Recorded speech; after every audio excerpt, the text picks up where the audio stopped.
For a bit of context, I'm a single female in my 30s and live alone, apart from my pets. I'm on my own when it comes to my safety. So this happened last summer. It was around 11 p.m. and I was sitting at my dining table, typing away on my final paper of the semester. Behind me sits my kitchen and a big window that overlooks my backyard. This backyard was surrounded completely by a 6-foot vinyl privacy fence. And inside that fence was a little garden I'd been working hard on. Lots of cute little flowers and a little pond. I was proud of it and would leave the blinds open so I could take in all my hard work during the day. I was caught up in my paper that was due by midnight, and since it was late, the dogs were snoozing away nearby. My concentration was broken by very sudden, very loud, and very deliberate tapping. I froze completely, and it dawned on me I'd never closed my blinds. All my interior lights were on, and you know how that works. Whoever was tapping could see me perfectly. Weirdly and inconveniently enough, my dogs, who normally bark at the slightest noise, were still sound asleep. It took me about 5 minutes to muster the slightest ounce of courage to turn my head, just enough to see the window in my periphery, only to hear a loud crunch and another couple of taps. Nope, no need to look. The last thing I needed to see was a face pressed up against my window. To my left was a door to the carport, which led to the backyard. The handle was within arm's reach, and I wouldn't have to look at the window to open it. I called my dogs, and they jumped up as soon as I turned the knob. I guess the watcher realized what I did. About 30 seconds passed, and I heard a couple more crunches, and then a very loud thud. If you've ever heard a vinyl fence being smacked against, it's a bit distinctive, and I knew they'd jumped it. My dogs finally went nuts, and I ran to the window near the thud. I caught a quick glimpse of a leg disappearing behind the corner of my neighbor's house.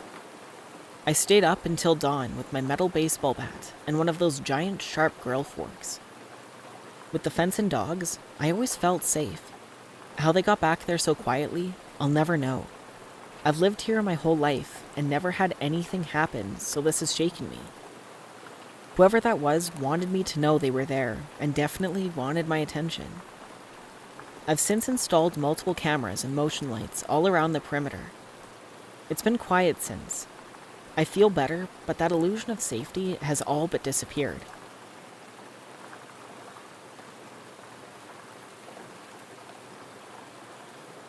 We were arriving at my friend/coworker's house after work. There were 5 of us, with her boyfriend already at home. It was around 10:30 p.m. As we entered the small duplex, I locked the front door behind me from habit. Not even 30 seconds after I made it to her bedroom, which was only 5 feet away, I hear someone trying to open the front door.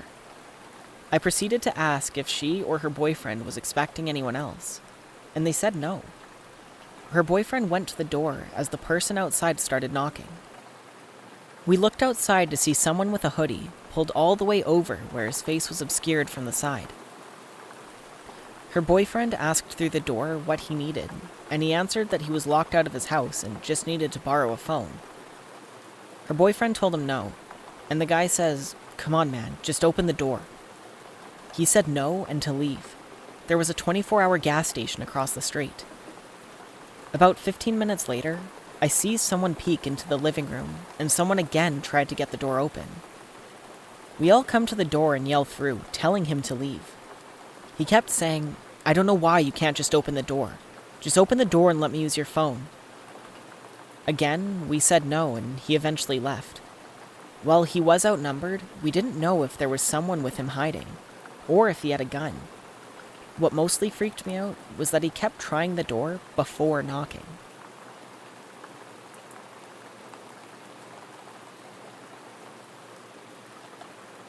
This happened about 4 years ago. I had just graduated from high school and was a month and a half into summer break. Needing money for college, I began working full-time for the school district I had just graduated from. Due to a music festival I wanted to attend, as well as monetary concerns, I did not go with my family to North Carolina. Which was fine by me. What 18-year-old doesn't want a house to themselves for a week? Anyways, My parents' house is out in the country, so I had little to no fear about my neighbors complaining about parties or being bothered in any way whatsoever. But I was wrong. I often take the back roads home from my friend's house, but on that night, I decided I wanted some McDonald's, so I took the main drag and came home on a different route. This way takes you past a mechanic's shop, not a mile away from our cul-de-sac. It was between midnight and 1 a.m., and as I passed the mechanic shop, I noticed a car's lights turning on. Or I should say light, for the car only had one headlight working. I remember thinking that it was strange that this car all of a sudden turned its lights on as I was passing, and began to become even more concerned when it pulled out behind me. But I tend to be paranoid by nature. Nothing serious, but I always question if the person behind me is following me, or whether if they mean me harm. So I brushed this off as an unfortunate coincidence. But as I neared my street, the car was still tailing me, and I started to become freaked out. I looked at my gas tank, and my heart sank when I saw that it was on empty. Either I pull on my street and go home, or I risk driving around and seeing if this dude follows. Yet, that option held the risk of my car running out of gas and leaving me stranded on the road. I figured I would take my chances on my own soil rather than the side of some dark and lonely country backroad. So I turned onto my street only to have my heart sink when the one headlamp car made the turn right behind me. At this point, I know I'm screwed. With nothing left to do, I began pulling up my driveway. It's a hill about 100 yards long, and to my utter horror, they began to follow me up. Looking back, I should have called the cops, but I was too caught up to even consider calling them. If my family would have been home, this never would have happened. I could have called my dad and he could have grabbed his gun. But he, along with the rest of my family, were gone, 12 hours away at the beach. When they began to drive up my driveway after me, I stopped and put my car in reverse. They responded by reversing as well, yet they stopped at the bottom, effectively blocking my driveway.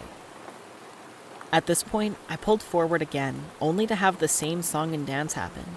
They followed, I reversed, they reversed and sat at the end, blocking my escape.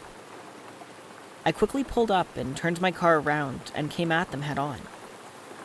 By this time, they were halfway up my driveway, the furthest they had come up. Looking back, I was terrified, alone and angry. Who did this person think they were? With my brights on and shining right in their face, I opened my car door and got out. I pulled out my pocket knife and grasped it in my left hand while I grabbed my hammer in my right.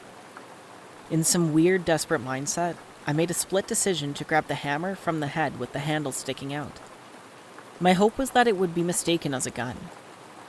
I began yelling and pointing my hammer at the car, screaming at them, and all I could do was pray that they would fall for it.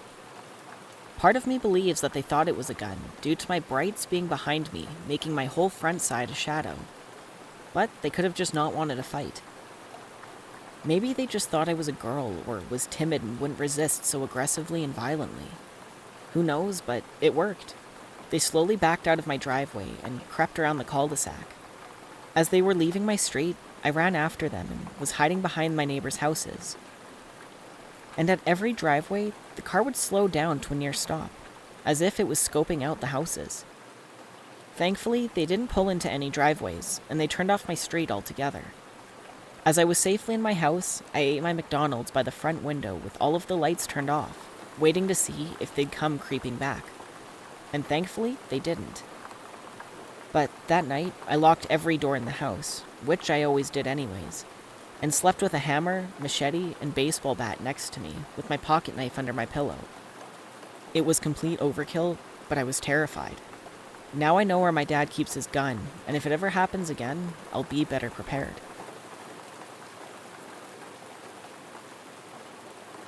I've worked in restaurants for almost 10 years, and I'm accustomed to getting out late.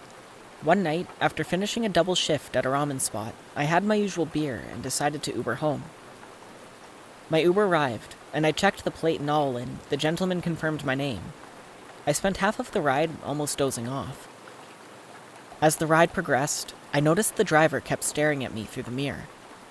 He never said a single word, no expression, just a blank stare.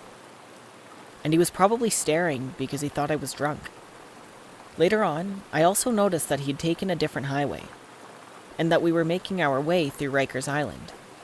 It wasn't a route I was accustomed to, but he has his ways open, and I figured he was trying to make some sort of shortcut.